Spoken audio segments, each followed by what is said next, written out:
Le thème de la soirée, ça va beaucoup être la transmission, les ateliers d'écriture. Je vais commencer avec vous, Philippe Jean, parce que finalement, qu'est-ce qui conduit un auteur comme vous à animer des ateliers d'écriture? Je pense qu'à un moment, quand on arrive à un certain âge, il faut se demander si on a envie de rendre ce qu'on vous a donné.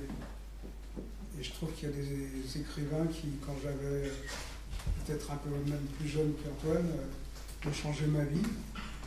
Et si je ne suis pas capable d'essayer de faire la même chose, je ne suis pas sûr d'y arriver, mais si je ne suis pas capable d'au moins essayer, je ne comprends pas pourquoi je fais ce métier. Vous aviez déjà payé l'Ardoise, et je ne dis pas Ardoise pour rien, parce que quand vous avez publié Ardoise, qui est finalement la reconnaissance que vous avez eue pour vos grands aînés, vous avez dit à peu près la même chose. Je ne peux pas... je veux dire que je dis toujours la même chose. Non, pas du tout. On verra ça en fin d'entretien. Mais vous avez aussi dit que vous ne pouviez pas ne pas rendre ce que vous avez donné. Ah oui, c'est ça, on a mis une ardoise chez les gens. Ça me paraît tellement naturel. Un petit peu plus près du micro, voilà. Ça me paraît tellement naturel que j'ai du mal à en parler.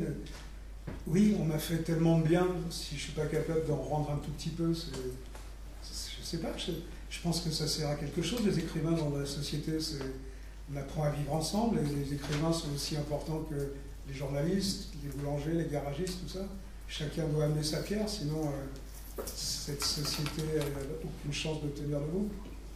Et je crois qu'en même temps, quelque part, si on peut imaginer qu'un écrivain, c'est quelqu'un qui travaille la langue, c'est quand même quelqu'un qui aussi vous permet d'employer un outil, qui vous permet de parler avec les autres, parce qu'au moment où il n'y a plus les mots, le point se ferme et on tape avec. Donc il vaut mieux garder l'utilisation de cette chose qui nous permet de communiquer entre nous.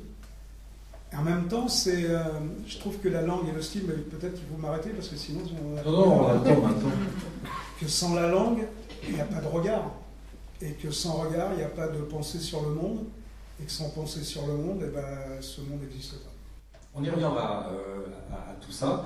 Antoine Jacquet, on l'a dit, vous avez participé au premier atelier donné par Philippe Jean ici à la Maison de Rousseau et de la Littérature. Votre premier roman venait de sortir. C'est un roman qui a vécu un certain temps avant d'être publié. Vous l'avez beaucoup fait lire, si ma mémoire est bonne, à Maurice Béjart notamment, et à quelques autres. Qu'est-ce qui fait que, une fois paru, enfin paru, vous avez ressenti l'envie, peut-être le besoin, de suivre un atelier d'écriture? J'ai découvert dans la presse que Philippe allait donner des ateliers en Suisse quelques mois avant la sortie de Ils sont tous morts, mon premier roman. Mais il était accepté à l'âge d'homme. Oui, mais ça, mon but n'était pas... je ne me suis pas inscrit à ces ateliers pour écrire des livres, pour être publié. Je me suis inscrit à ces ateliers pour apprendre à mieux écrire. Ça aurait pu arriver à n'importe quel moment. Je pourrais m'y inscrire aujourd'hui, après le deuxième ou après le troisième. Je pense que c'est pas nécessaire de participer à des ateliers d'écriture pour sortir un premier ou un deuxième roman. Par contre, c'est un plus évident. Il faut parfois l'avoir fait pour le réaliser. Qu'est-ce que ça vous a apporté? Concrètement, j'adore ce mot concrètement, c'est un mot de journaliste. Alors, dans mon cas précis, de nouveau, je pourrais en parler une heure, mais... On attend maintenant, parce que j'ai déjà pris une heure aussi. J'espère que vous avez pris un pique-nique. Historiquement, puisque je venais de sortir le premier roman et qu'il a été très bien reçu en Suisse, j'ai eu la pression concernant le deuxième. Évidemment que si personne n'avait parlé de mon premier, j'aurais pu sortir le deuxième discrètement, mais là j'étais attendu au contour et on m'avait prévenu. Donc l'atelier m'a permis de trouver de la confiance en moi par rapport à mes textes, m'a permis d'avoir un retour sur ce que j'écrivais d'une douzaine de personnes, ainsi que de Philippe Jean. Ça m'a permis d'être beaucoup plus droit dans mes bottes quand j'allais, avoir plus confiance en moi pour le moment où le deuxième allait sortir, parce que je savais que j'étais capable de le défendre, que ce soit phrase par phrase ou chapitre par chapitre. Antoine Jacquet vient de dire, j'ai lu dans la presse que Philippe Jean donnait en Suisse des ateliers d'écriture. Il y a plusieurs de vos collègues de chez Gallimard et de la NRF qui donnent des ateliers, tous à Paris. Vous êtes le seul à travailler hors mur, comme on dit. Pourquoi ce choix? Parce qu'on a commencé à dire que j'étais hors de la littérature. C'est bien. Donc hors les murs, d'un seul coup, il y avait une espèce de cheminement naturel quand même. Non, c'est parce que j'ai habité 8 ans en Suisse et que j'ai plein d'amis ici, que je reviens souvent, et que c'était en même temps pour moi l'occasion de revenir voir si j'avais quelques petits bouts de racines ici. Donc c'était en même temps un plaisir de travailler chez des gens qui m'ont accueilli, qui m'ont laissé, qui ont mis des salles à ma disposition, et d'un seul coup tout était simple et facile. Mais c'est aussi parce que quand j'ai commencé à donner des cours à Paris, pas donner des cours, il ne faut pas que je dise je ne donne pas de cours en fait, j'essaie simplement d'animer comme je peux, mais évidemment je ne donne pas de cours, il n'y a pas de cours à donner. Mais simplement, c'est très très mal vu encore en France les ateliers d'écriture. Ils vous regardent avec des grands yeux, comment, quoi, on ne peut pas apprendre à écrire dans le pays de la langue de Voltaire, c'est pas possible. Alors qu'aux États-Unis, tous les grands écrivains qu'on aime tous ne sont tous passés par des ateliers d'écriture, parce que c'est quelque chose de tout à fait normal. Évidemment que je ne fais pas des écrivains, je n'ai pas de baguette magique, mais je sais que je peux leur faire gagner du temps, je peux surtout aussi leur transmettre un espèce de virus. Et je disais encore tout à l'heure, parce que je viens de terminer un atelier, est-ce que vous avez envie, quand vous êtes devant votre page, est-ce que vous avez envie, comme de... L'envie, c'est pas rien, hein, c'est un truc qui est physique en même temps. Moi, quand je m'assois dans ma feuille, j'ai envie d'écrire. Si j'arrive à communiquer ça, si j'arrive à faire que les gens, d'un seul coup... En même temps, c'est un lieu exceptionnel, hein, les ateliers d'écriture. C'est-à-dire que c'est nulle part ailleurs. Vous écrivez un bouquin, vous allez voir l'éditeur, il vous dit oui ou non. Là, pendant plusieurs mois, vous allez vous confronter à des jugements des autres, à une vision des autres qui vont vous dire « Ah, j'aime bien » ou « Non, tiens, il ne suffit pas non plus de dire « Ah, j'aime bien », c'est « Pourquoi vous aimez bien ? Pourquoi vous n'aimez pas ?» Et c'est en même temps une manière de... Il n'y a pas d'enjeu. Et c'est... moi, je trouve que c'est... Je ne connaissais pas ça, donc je dis c'est exceptionnel. Dans une récente interview, vous avez dit que vous essayez d'appliquer à votre propre écriture ce que vous expliquez dans ces ateliers, et vous avez bien utilisé expliquer, non pas apprendre et encore moins transmettre. Donc, j'ai l'impression que je fais la démarche inverse, c'est-à-dire que j'essaye après de leur expliquer qu'il faut faire ce que j'ai compris en écrivant moi-même.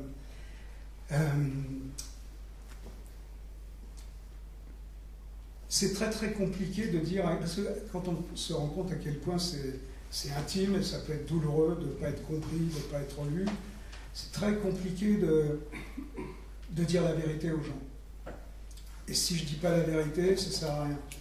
Donc j'ai des fois souvent le mauvais rôle, mais j'ai des fois le super bon rôle, c'est de dire quand je vois que ça progresse, mais en même temps je ne suis pas un professeur, c'est que je sens que ça progresse. Je sens que certaines indications, certains conseils fonctionnent. Je sais que d'un seul coup, aussi mon travail, c'est presque davantage d'homogénéiser le groupe, de faire que les gens ont envie de s'aider, ont envie de se parler, ont envie d'échanger des choses. Et ça, c'est pas, je pense que ça fonctionne pour les ateliers d'écriture, mais dans la vie aussi, ça fonctionne comme ça. Quand vous arrivez à faire que des gens sont tendus vers le même but, il se passe quelque chose, il y a une émulation qui sert, et je crois que moi, tout ce que j'essaye, mais ça on demandera à Antoine si ça fonctionne, c'est est-ce que je leur communique un virus? Est-ce qu'à un moment je leur dis, je voudrais que vous mettiez le doigt dans la porte, mais ça va vous faire un peu mal peut-être, mais vous allez voir que ça va changer votre vie, ça va remplir votre vie. Et si j'arrive à leur faire passer un tout petit peu de ça, bah voilà, j'aurais fait mon boulot. On va le demander à Antoine. Alors Philippe Jean, il fait quoi? Il explique, il transmet, il apprend ou il refile le virus? Bon, j'avais déjà le virus. Je pense que Philippe a aussi eu la bienveillance de nous prévenir des dangers de l'écriture. C'est-à-dire, ça prend un temps fou. C'est un travail très difficile. On est très peu reconnu. Il ne faut pas s'attendre à être publié ou à vendre. Donc, si on ne le fait pas par passion, si on n'a pas le temps, hein, je crois que c'est lors de ton premier atelier que tu nous as dit, si vous voulez sérieusement devenir écrivain, libérez-vous du temps pour le faire. Vous ne pouvez pas bosser à 100% et espérer devenir écrivain en travaillant le dimanche. Tout le monde s'est pris une claque parce qu'évidemment toutes les personnes présentes bossaient et comptaient écrire leur roman le dimanche. Mais ce genre d'électrochoc nous je peux dire nous, parce que j'en ai parlé évidemment avec les autres personnes de l'atelier, nous a fait prendre conscience de l'importance de ce que voulait dire devenir auteur ou devenir écrivain. Parce que là, on est encore dans des choses différentes. Et dans les ateliers, on trouve tous les profils d'ateliers. On avait inventé ce mot. On a des personnes qui sont juste là pour écrire leur mémoire. On a des personnes qui sont là pour terminer un travail qu'ils ont commencé dans les années 70. On a des personnes qui rêvent juste de réussir à écrire une nouvelle. Et d'autres qui souhaitent vraiment devenir écrivain en tant que professionnel. Donc il a vraiment fallu que tu définisses un peu ce que chaque personne voulait. Moi j'ai été vraiment là pour ton premier atelier. Donc je t'ai vu essuyer des plâtres et c'était pas forcément évident de te retrouver avec toute cette multiplicité de personnes et d'envies où chacun arrivait avec d'autres choses. Mais je pense que me concernant, la mise en garde que je mettais le doigt dans un engrenage, elle était importante parce que 3 ans plus tard, je me rends compte que c'est vraiment ça. Mais je l'ai fait consciemment.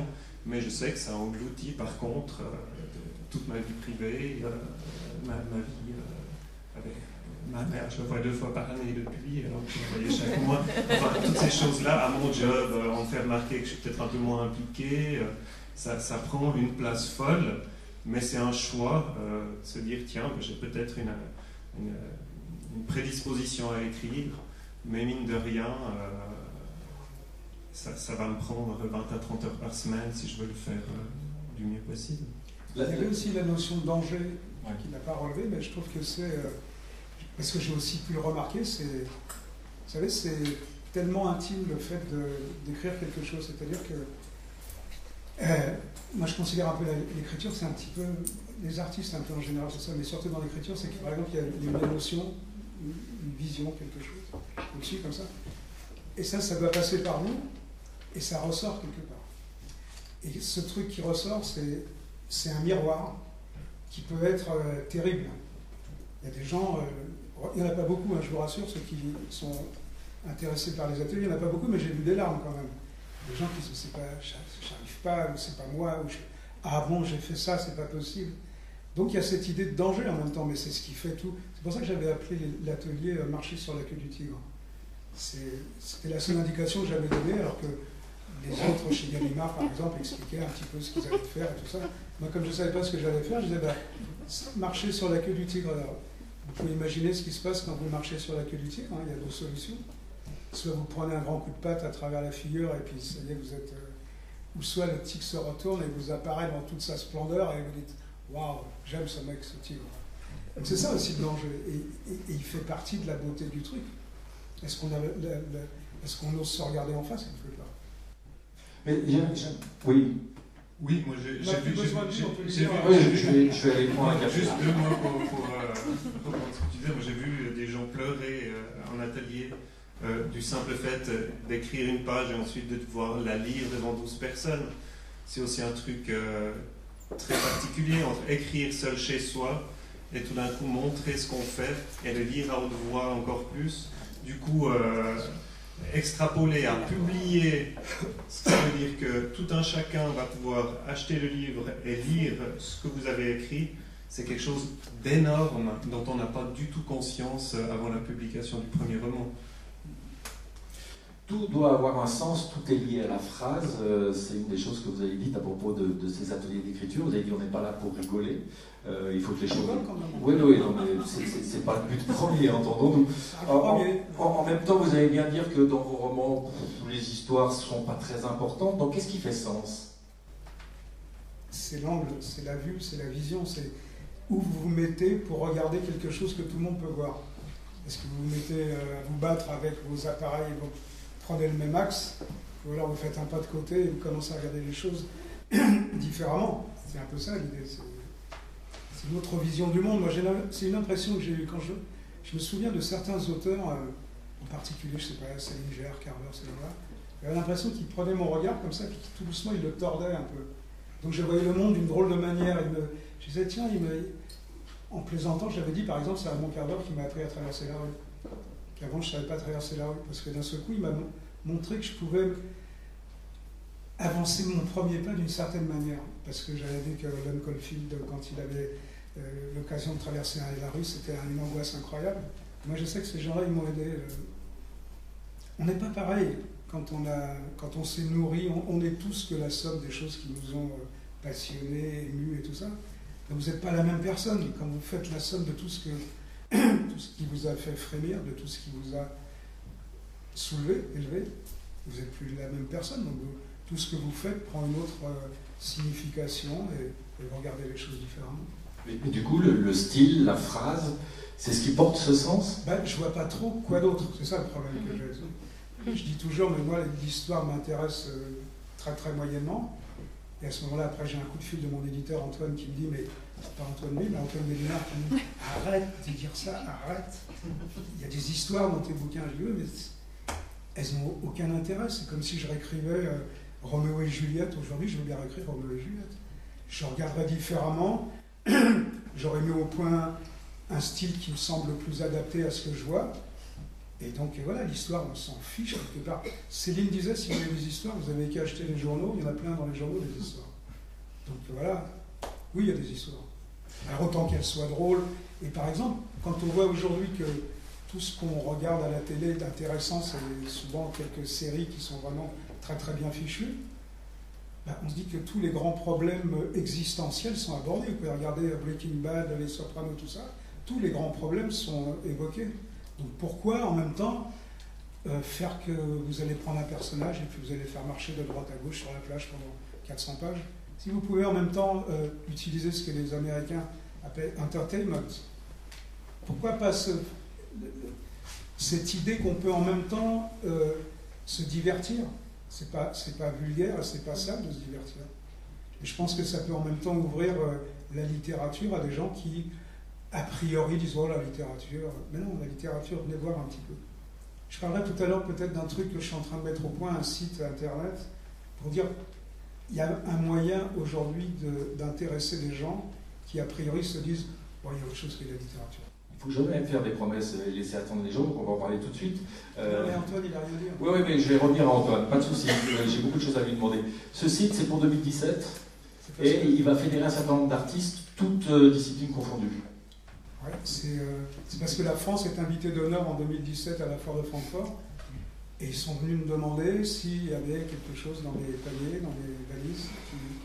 Il y a un vieux projet que je traite depuis longtemps, c'était avoir une espèce de plateforme culturelle, je ne savais pas trop comment m'y prendre, et j'ai travaillé avec mon fils sur une espèce de plateforme culturelle mais immersive, c'est-à-dire que c'est peut-être la première fois où si vous rentrez sur la page d'un site culturel ou quoi, c'est la première fois où on va rentrer comme dans un jeu vidéo. Donc j'ai pris, parce que j'ai habité aux États-Unis près de la forêt de Walden, où Thoreau avait écrit Walden, la vie dans les bois, et puis donc on avait adoré ça, je me baignais et tout.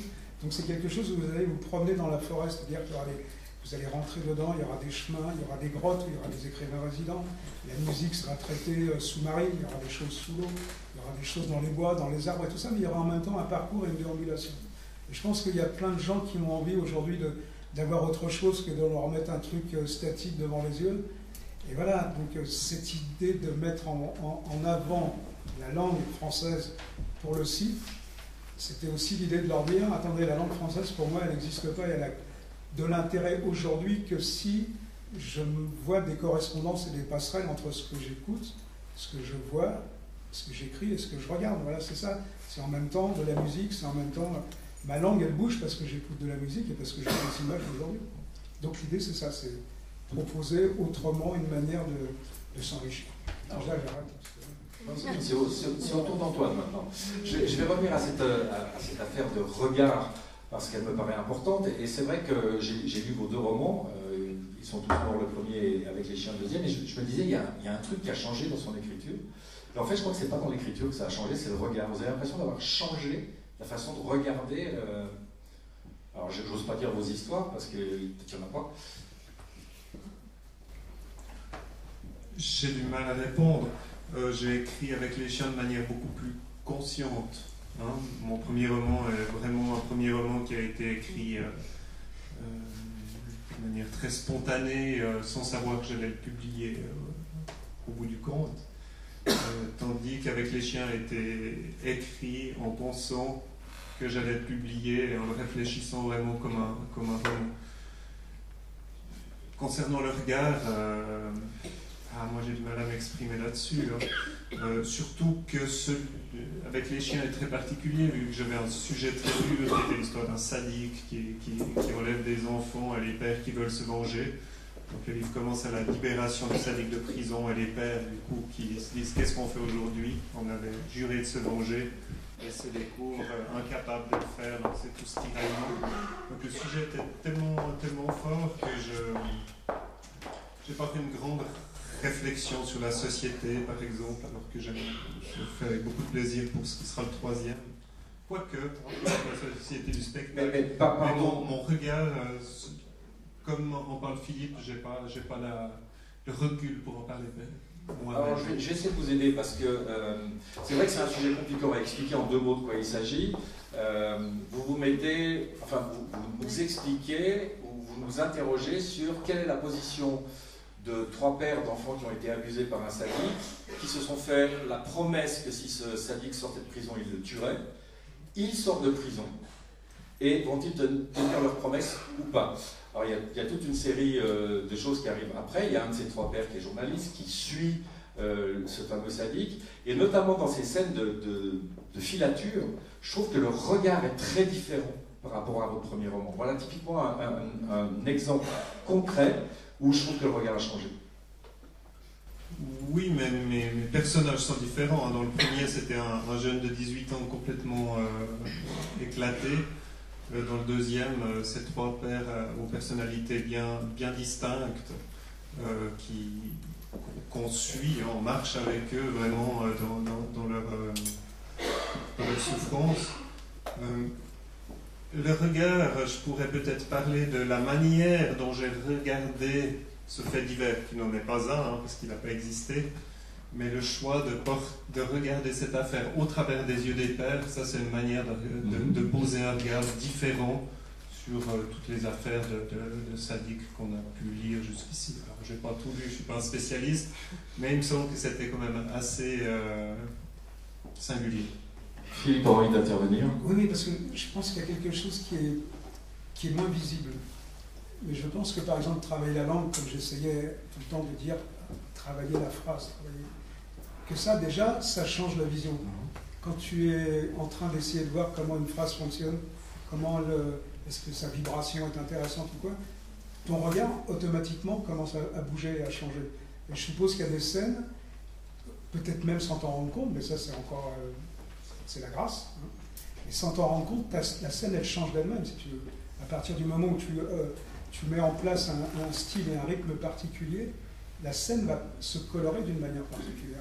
Elle va prendre une autre valeur, elle va prendre... C'est pour ça que c'était amusant aussi, par exemple, j'ai rien fait dans ce roman, on en parlait comme ça, mais je pense qu'il y a des moments, discuter de...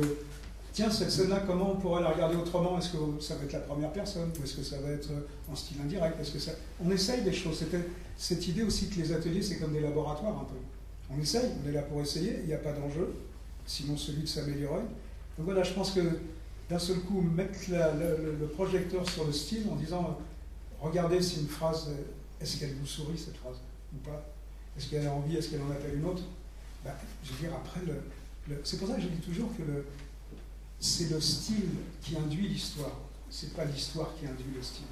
Le style, il est là, et tout doucement, l'histoire va se mettre au service de la langue. C'est ça qui est intéressant. Et je pense que même quand Antoine dit qu'il ne voit pas bien comment en parler, c'est compliqué à expliquer. Mais moi, je sais que ça fonctionne avec ça.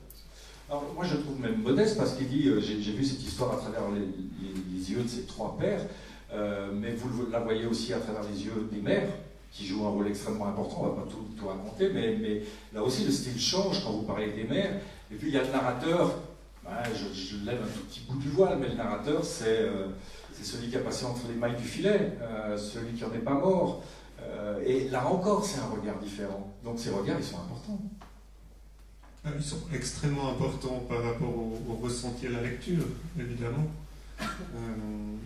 Mais moi, je parlais du regard sur le monde en général, de ce qui a pu être modifié par le fait d'écrire et passer par les ateliers. Mais c'est vrai que j'ai un regard sur le monde qui est assez fictionnel. C'est vrai que je pense que c'est pas par hasard qu'on écrit des histoires, hein, c'est qu'on s'en invente beaucoup. C'est qu'il est encore jeune, hein, il n'a pas tout. La ville de Genève a mis sur son site 20 ans de différence. 20 ans d'écart et 20 livres de différence. Je trouvais ça joli. Alors pour les années, je dis rien, les livres, il y a même un peu plus. Hein. C'est une vingtaine chez Gallimard et il y avait ceux d'avant. Ouais. Donc ça fait un peu plus. C'est la ville de Genève. Bref, oui, merci Pascal. C'est vrai que le livre fonctionne bien. Mais tu parlais de la grâce. Pour moi, il y a de la magie dans tout ça, parce que c'est vrai que ma réflexion est très relative par rapport à l'écriture de mes livres. Je travaille, comme tu me l'as suggéré, une phrase après l'autre, mais je l'avais aussi un peu naturellement fait pour le premier, où j'articule pas, j'ai pas un plan de mon livre, je sais pas où ça va aller, je sais pas ce que vont vivre mes personnages. En atelier, on a appris à bien connaître ces personnages avant de se lancer dans l'histoire. Donc c'est vrai que c'est assez simple, une fois qu'on connaît très bien son personnage. Par exemple, tu nous faisais écrire des biographies des personnages qui allaient vivre dans nos livres. On connaît leurs parents, on connaît leurs grands-parents, on connaît, alors que ça apparaît nulle part dans le livre. Mais nous, quand on l'accompagne dans le livre, personnellement, moi je ne me mets pas dans la tête d'eux, mais j'ai vraiment l'impression de marcher avec mon personnage. Les choses qui leur arrivent sont naturelles, et puis elles viennent